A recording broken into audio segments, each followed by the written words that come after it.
this earth. We are the ones going to space, building rockets and spaceships, not any other species. Yeah. So we seem to be someone special within the creation, within this earth. So we have to ask, why? Why are we so special? What is our, purpose here? If you found yourself in a fast-moving train, in a buggy, in a train, compartment, and the doors are closed, you're the only one, and it's going so fast you can hardly see where it's going to. I mean, it's just so fast, right? And you just woke up in the train, and then this is how you found. Are you going to say, oh, nice train, nice seats, and time went 2 hours, 4 hours, and you found some food there, you ate, and then you can feel like getting tired, you woke up and there's bathroom there, and the next day as you wake up, you're still there. Would you not be asking yourself, how did I get here? Where am I going? Where did I come from? I would ask that question. I wouldn't know, where is this place? How did I even get here? I mean, I was sleeping in my bed yesterday and now I'm here. So these are sensible questions to ask. If we are placed in this world, we need to ask, where did I come from? Who gave me this life? Did I have life? Did I have life from my parents, or I created myself, or did I give life to me, myself? Or is there someone who has given me life? I know, I know that I could not have created myself. I could have created myself. Because, 200 years ago I didn't even exist. So when I was non-existent, I could not have created myself at one point. So, did my parents create me? Did they give me life? If they gave me life, that means they have the ability to give me life. So if I died as a baby, they should be able to give life again. And I died again, they should give life again. But the fact of the matter is, when a child dies, no parents can give life to that baby again. That means they did not have the ability or the power to give life in the first place. They're only a process. Yeah? Right. So my parents didn't give me life. I didn't create myself. No one else can give me life. So who gave me life? That is the question.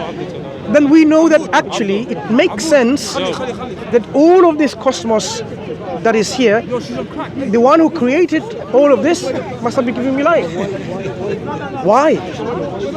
Can we speculate and find out why am I here? People have speculated and they come up with so many contradictory different answers to this. Whether the sages, or the philosophers, or scientists, or religious believers, the ideas contradictory, variety of ideas. So we cannot just say like this. The only way we can know why we're here and why we've been given life is if the one who made us tells us. If I have a device, I say, okay, there you go, use it. And you haven't got a clue what it does. I mean, you say, it's like quite strong. Okay, let me use it like a hammer. And somebody says, actually, I can open my can of Coke or this or whatever. But if somebody told you actually what it is, you open it, and actually some instrument that you do, and you can make phone calls with your friend, whatever, right? Then you would know that, actually, this is a communicative device.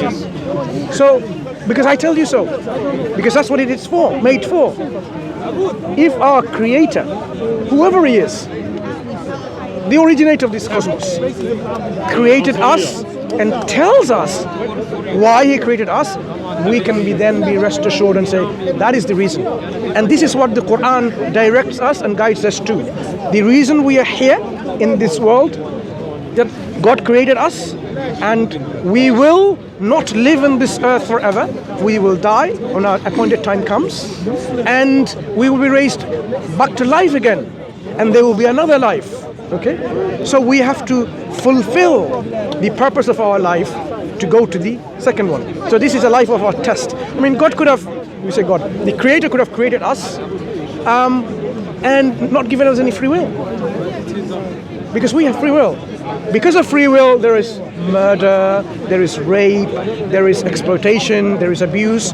But if no one had free will, you just do exactly how the Creator wants you to do. But the Creator created us with this free will. So what would be wrong with that? Creating what was required, or to appreciate with your own free will about the Creator is better rather than you're programmed to believe in your Creator. Like, I cannot disbelieve in the Creator. The angels were created who cannot disobey God. They cannot go against God. That's what we believe Islamically. But we have we have somehow excelled the angels and become better than the angels because we can use our own freedom of choice, our own intellect, and then say, yes, I believe. I'm making a rational, free choice. Yeah. So this is the reason we are created, to know our Creator and to thank our Creator and do His will. When I say Him, His, it doesn't mean He's a male or a female. It's just using a pronoun. Okay. So we are here to live according to a particular, guidance, and that guidance is just and kind, something that is going to be, exactly what we want. I want to live this life that I have without exploitation, abuse, without people, stealing from me, or having this greed to steal from me, or having hatred against me, or being jealous that I have, being envious. But I want that I can see someone in need, I can be generous and help and reach out to them. So the qualities that we should have, this is what Islam asks us to do. The best of qualities, to be the perfect in our character. This is what our Prophet ﷺ said, that God sent him and raised him to call people to perfect the nobility of character. Okay? So we have in ourselves the understanding of good and bad. It may be clouded by our social indoctrination, like I may begin from the very, if I was in certain countries, that all English people are the devil, we should get rid of them, whatever, or all black people are the devil. Some people think that way, yeah, because of their indoctrination. Obviously, we would say that both of them are wrong. Human beings, we're all the same. We should look after each other, care for each other, have this feeling for each other, brotherhood, unity. We should build bridges rather than divide. Like, these hecklers that was coming around.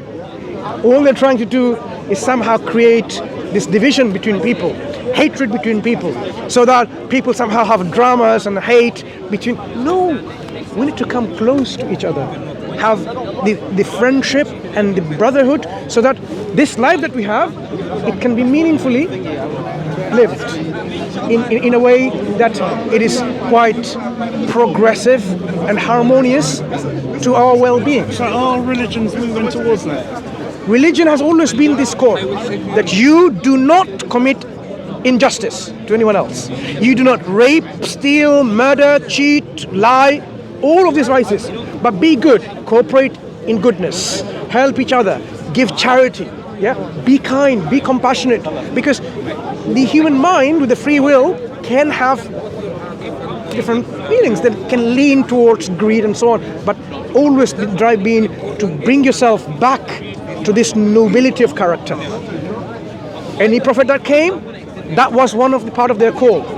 While worshipping God, you worship God and be kind and be, merciful to people around and to the environment and to the animals and to everything else. And this is why you'll find that in Islam, a huge emphasis is placed on looking after the environment, looking after the other creations.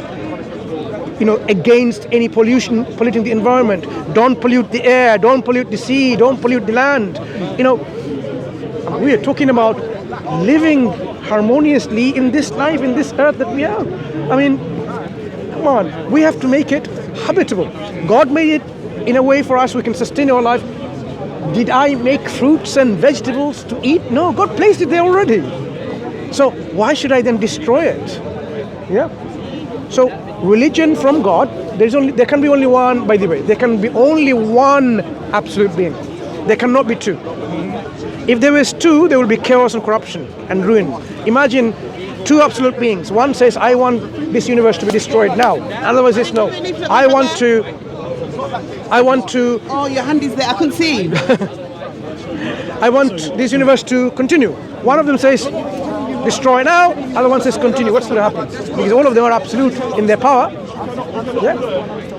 That's why more than one absolute being doesn't work. Polytheism is irrational. You cannot have more than one absolute being. Imagine a car with two steering wheels, right? And you sit in one steering wheel and I'm on the other. Okay, you're on the right, I'm on the left. I'm independent of you and you independent of me. I'm going to take the car north. And you decide to take the car south. Where's the car going to go? Do you see? In the ditch. Yeah, problem. That's why if I don't take it to the north, I am not going to be in control. And if you don't take it to the south, you're not going to be in control. So either way, there can only be one absolute creator of our universe. So our universe, when created by this one creator, his message has always been the same. Did you know that Islam is not a new religion? What we say about Prophet Muhammad... What do you mean by new? Yeah, what we say is Prophet Muhammad ﷺ is the last of all the messengers of the same religion, right. Yes. Same message God sent, the Creator sent, Islam, being the same message throughout, that you submit and surrender your will willingly to the will of the Creator. That's all. And when the messenger comes, you follow the messenger who will tell you the will of God. Tell you. That's all. So the religion from God has always been for the goodness of people, a goodness of society, goodness of the environment, and so on. But some people didn't like that because of their greed, jealousy, or hatred for someone else or something else, and they started exploiting and changing and doing all of that. And that's where division starts, and that's where people start hating each other and forming a different religion, perhaps. Okay? The Creator in His mercy sends sometimes another messenger, another guide to the same nation, bring them back to this message. So He's done that throughout, and He says there's no nation that has gone past that didn't have a messenger telling them, warning them, because the Creator has to be just to everyone. The Creator will be called unjust if the Creator punished us without telling us what we're supposed to do. Imagine now the Creator in the hereafter punishes us by saying, you know what, it was a crime to speak in Speaker's Corner. He didn't tell us. So he needs to tell us. Rape is wrong. Punishable. He might be punished. He might actually implement punish on this world too, with a system of punishment. But I mean, okay, but that's covered in the books, the 5 first books of the Bible. So these messages, the guidance, many of these are already found in the laws of Moses, for example. Because when Prophet Moses came, he came with lots of regulations and laws. Yeah?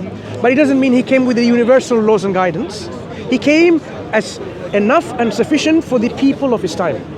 So when Noah came, the prophet, peace be upon all the prophets, he came to his people with a sufficient guidance that they need. Every prophet came to their own people with the guidance that is required for them. But time progressed. Societies are changing, evolving, progressing, advancing. Do you comes to a believe point that I mean, for instance, once you've got that instilled in you, whatever you've prophets before it said, you don't need a prophet now to come today to update. I mean, you've got it instilled in you, that sort of decency. What happened was, I can understand point. There was point where the guidance wasn't complete for whole of humanity because it's only partial for the people. Complete for them, for the locals, but incomplete for the whole world. Imagine there was a society where there was no stealing. There is no need to have laws for stealing. But another society, people start stealing from each other. You need law to deal with that. And the Creator often gives laws rather than you making up your own laws. gives from his kindness and justice and gives you this law. This is how you deal with people when they steal. The best guidance for that. So that's why sometimes you will see the laws may be different from different culture, different societies, because at one point it was sufficient for them, but it wasn't sufficient for everyone else. In line with all of this, Prophet Muhammad, upon him be peace, came with the final guidance from God. The completion and culmination and perfection of all that. Why do you say not the latest? When I say final, there won't be any more. That's why what I'm saying. the Quran said God has perfected his religion already with the guidance and completed it. So you don't need another prophet or a messenger to come, or another book of God, of guidance of God to come to tell you how to conduct when you have a situation like this. So Islam has been universalized and completed within the last messenger. So any problem that you bring in society, whether it's euthanasia or cloning, I'm just giving you an example of today, that wasn't known before. I mean, we now do this kind of things. Islam has a solution and gives you guidance to this. You don't need anything else, because the framework of the guidance that we need has been provided in the Quran and the explanation of the Prophet in his teachings. We call them the Sunnah of the Prophet ﷺ. So this is why when we say come back to God, we say come back to the same message that God has sent throughout. We are not calling to something new. It is the belief that all the prophets came up with. The only thing that we're making distinction of, this is the finality of this guidance from God, and the final message is the latest message from God. That's what I'm saying. I see it as the latest message. Correct. But you say it's the final message. I'm Yeah. sort of like... Yeah, so you don't need another late message, again, another message to come, because there's nothing to supersede this message. That's the distinction between Islam and all the prophets and their messages before. Yeah. It's the finality of message. And no Muslim can be a Muslim if they disbelieve in any of the prophets that has gone before, or disbelieve in any of the books of guidance God has sent. It is an article of faith that we believe in not only God and the angels and the last day, but we also believe in the prophets and the books that God sent with them. Yeah? It's an article of faith. Does that make sense? Yeah. I mean, I sort of like gather a lot of that from listening to people having their discussions and debates, including yourself, Hashim, and people like that listening. Yeah. So all you have to do is say, I don't know. It's a good start. And say, how am I going to know? We remember, one thing is about not knowing and not doing anything to know. Another thing is not knowing and seeking to find out, right? So the role of the mind is to actually go and seek to find out when we don't know. In Islam, there is a whole principle called, if you don't know, ask the people who know. فَاسْأَلُوا أَهْلَ الذِّكْرِ إِن كُنتُمْ لَا تَعْلَمُونَ. If you don't know, ask the people of knowledge. If you want to know about scientists, are you going to go to a theologian? You should go to a scientist to know about science and the mechanics of the world. Likewise, if you want to know about God himself and the reasons why he's created and what is his guidance, you should go to his book. Go to the messenger who explains this book, and then say, look, let me see what it says. And use your faculty of rationality with all the right angle processing. What I mean by that is imagine, I'm going to give you an example to illustrate this point. Imagine you want to look yourself into a mirror because you look very handsome. You want to know, have I got something there? You want to, look yourself into a mirror. And what you bring is a totally shattered mirror, and you look at it. You will see yourself partially, not the full, complete picture. Yeah. If it was dust all around, you probably won't be seeing anything. So you need to remove this dust. You need to get a mirror that is not broken. What if you want to see your back? Maybe you need another mirror. You see, these are the tools to arrive at an answer of how am I looking at the moment. If you want to reach the truth, likewise, we have to use the right tools. Right tools to say, okay, I am going to not just come with this preconceived bias and understanding that if this book says God spoke in Arabic I'm not going to believe in it because I speak only English or Chinese or Ethiopian or Indonesian or Malaysian, whatever it might be, because that would become an obstacle. But is this a justifiable obstacle? Why am I restricting that the guidance has to be in my language? God could have given a guidance in a language in his wisdom for a reason, in Arabic, for example. If the Prophet was Arab and I say, look, I am European, I don't expect God to make me believe or ask me to believe in a prophet who is an Arab. Is this really a justifiable excuse? I would say no. I mean, God could raise a prophet from anywhere. He could raise a prophet from India. And if he was the prophet from India and he was indeed the prophet, I should believe in him. Rather than saying, oh, he's from India or from... Do you see the point?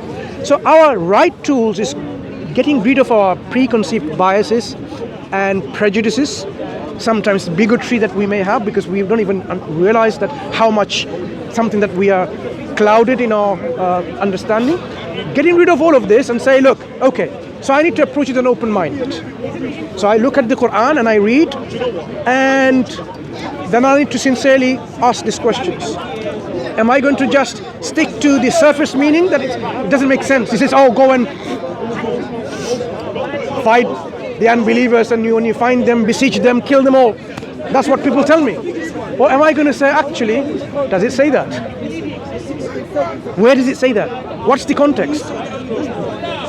If you take it superficially, you can get the wrong message. Imagine you read this says, woe to those who pray. So, oh, Woe to those who pray. Okay. You say, oh, God doesn't want me to pray. And you all pray. I mean, how can you? But actually, the Quran has a verse like this. But it doesn't end there. It says, woe to those who pray to be shown off men, to show off. So now we realize, woe to those who pray showing off. So I need to understand the context, not half a verse. As well. Yeah, of course. The Bible, the teaching within the Bible didn't just come from men only. It came from the prophets and messengers, but we believe it's got tampered and corrupted I'm with. saying that the Bible actually says that same Sure, thing sure. as well. Fine. Yeah. So we have to read what it says rather than superficially and read half a verse and read out of context. So the verse about like go and fight them and kill them and lay in ambush, actually it talks about in a context of war where there was a covenant between Muslims and non-Muslims, and because they broke the treaty, God says now this is a declaration of immunity. There is no longer the treaty in effect anymore. So travel freely for 4 months. So it's giving them time to travel and go to their safe place of safety. And if when the time is over, then you go and fight them because now you're in a state of war because they're trying to kill you. Now go you fight, but you fight to the point where only it's necessary. So if they surrender, stop fighting you, the Quran says, stop and escort these people to the place of safety because they don't know. That was the context. And it says those of you who had your contract and did not break it, you fulfill the term of the contract. You don't fight them. But none of these you can see from the right-wing Islamophobes because they just take it out of context. This is what Islam says. So often our search about the truth, about Islam, about Quran is confounded by people's this kind of right-wing propaganda so that people don't see the true message. So our approach would be... I mean, what you're talking about now is that, like, what do you say?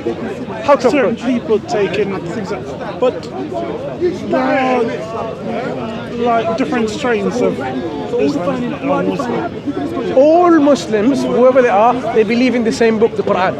So how do you end up with, like, say, the Salafist or Wahhabis? No, the Salafi, Wahhabi, Ikhwani, Sufi, they all believe in the Quran. But they don't All of treat them. it the same way. No. They may do they? disagree I'm with... asking them, but- They may disagree, which they do, in understanding certain things. How to revive the Muslims, for example, back to the Islamic principles. Some of them may say, look, we have to go and overthrow all the rulers because they are corrupt by sword. Others might say, no, we have to teach them and advise them and counsel them and rectify them. You see the approach? How to revive the Muslim Ummah. This is one example. I'm giving you how to bring about the Muslim unity back again. So this happens because of people's own agendas and biases or interpretation. The best interpretation, the Quran says, is the interpretation that Allah and His Messenger has explained. God and His Messenger has given. That's the best explanation. And that's what everybody should be striving towards. So I'm saying, when we read to derive the truth from the Quran and the teaching of the Prophet, we should approach with this approach of neutrality and sincerity and open-heartedness, where we examine it as it should be examined. That's why the Quran says, أَفَلَا يَتَدَبَّرُونَ الْقُرْآنَ أَمْ عَلَى قُلُوبٍ, or are their hearts sealed? Do they not ponder deeply? Do they not reflect deeply on the Quran? Or are their hearts sealed, closed, locked? The Quran wants us to open our hearts and ponder and reflect deeply on the Quran, not superficially. Because when you do superficially, you can make up anything, any belief. And that's what we find people do. They superficially read, and then they think, oh, this is what the Quran says. No, Quran says no. Read it as it should be read. And when you then reflect on it, when the Quran says, God created you in different nationalities, nations and tribes, languages and colors, so that you may understand each other, not to despise of